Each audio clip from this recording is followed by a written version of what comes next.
Hai semuanya, cerita film ada di sini. Alur cerita kali ini, kita akan membahas drama Waiher, yang mana drama ini bercerita tentang pengacara muda bernama Oh Soo-jae. Tidak hanya muda, keterampilannya sebagai pengacara diakui sangat berbakat untuk menjadi mitra termuda di TK Law Firma.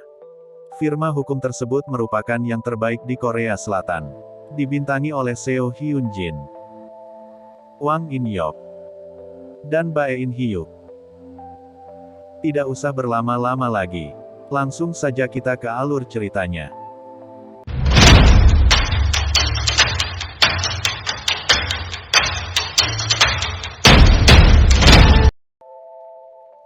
Pengacara wanita yang hanya lulusan SMA, Oh Soo-jae, memperlihatkan kapasitasnya dengan memenangkan kasus penipuan yang menimpa Han Subio.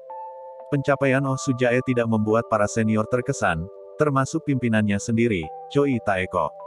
Mereka cenderung menyepelekannya karena Oh Soo-jae dinilai tidak sepadan, terlebih dia adalah seorang wanita. Oh Soo-jae bukan tidak sepadan, melainkan terlalu sulit dikendalikan. Dia bahkan berani membongkar kebobrokan Hansu Group padahal perusahaan tersebut adalah klien dari tempatnya bekerja, firma hukum TK. Keberanian Oh Soo-jae membuat Choi Taeko mengangkatnya menjadi mitra pelaksana. Setelah itu Choi merasa berhak mengendalikan Soo-jae, terutama mengenai kasus Hansu Group.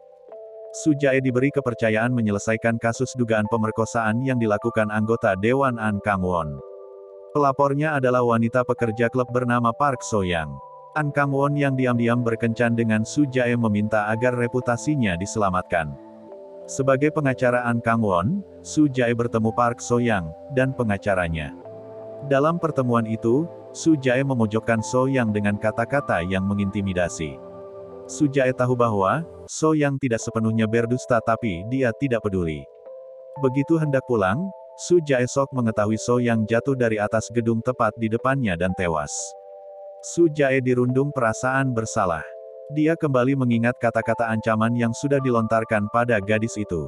Soo-jae juga mengingat nasihat mendiang ayahnya agar menjadi pengacara yang dipercaya klien sehingga mereka dapat membuka diri padanya.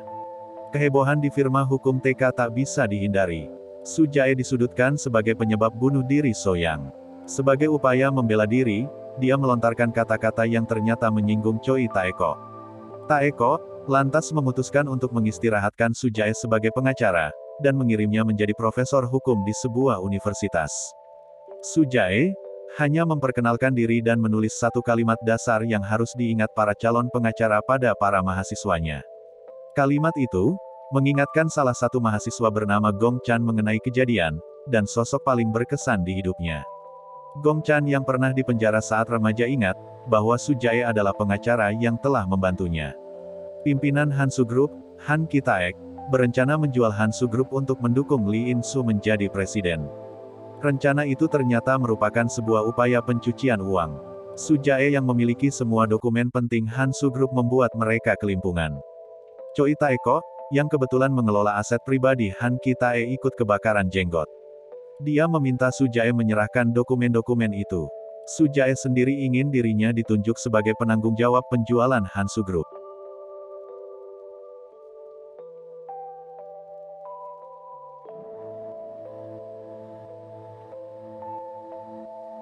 Pada malam yang digelar sekolah hukum, Soo-jae dilecehkan oleh rekan sesama profesor bernama Seo John Myung. Gong Chan memergoki dan hampir berkelahi dengan profesor tersebut. Rupanya, Seo John Myung adalah jaksa yang menjebloskannya ke penjara belasan tahun lalu. Bukan hanya tidak kompeten, Seo John Myung ternyata lelaki cabul dan pengecut. Dia terungkap kembali melecehkan wanita lain. Kali ini korbannya adalah Nasrieon, salah satu mahasiswinya. Ketika Nasrieon mengungkap perbuatan cabul Seo John Myung di kampus, dia justru ditekan oleh banyak pihak. Soo-jae juga ikut menyalahkannya. Gong Chan menegurnya, dan cukup kecewa karena Soo-jae tidak sama dengan sosok yang dikenalnya dulu. Dia lantas bertekad mencari bukti kebejatan Seo John Myung. Dibantu banyak pihak, Gong Chan dan teman-teman, termasuk putra Choi Taeko bernama Choi Yun Sang, hadir dalam sidang yang digelar kampus dengan membawa sejumlah bukti. Sayang, bukti yang mereka bawa dinilai tidak cukup memberatkan. Secara mengejutkan, Soo-jae yang sebelumnya diminta membela Seo John Myung oleh pihak istrinya, malah menunjukkan rekaman CCTV saat pria itu melecehkannya. Sikapnya membuat Gong Chan kembali bersemangat, dan tanpa diduga langsung menyatakan perasaannya. Gong Chan bernama asli Kim Dong-gu. Belasan tahun lalu, dia dituduh memperkaos dan membunuh adik tirinya. Saat Seo John Myung menjebloskan dia ke dalam penjara, Su Jae yang menjadi pengacaranya mencoba menguatkannya. Setahun kemudian, pemuda tersebut menyatakan tidak bersalah.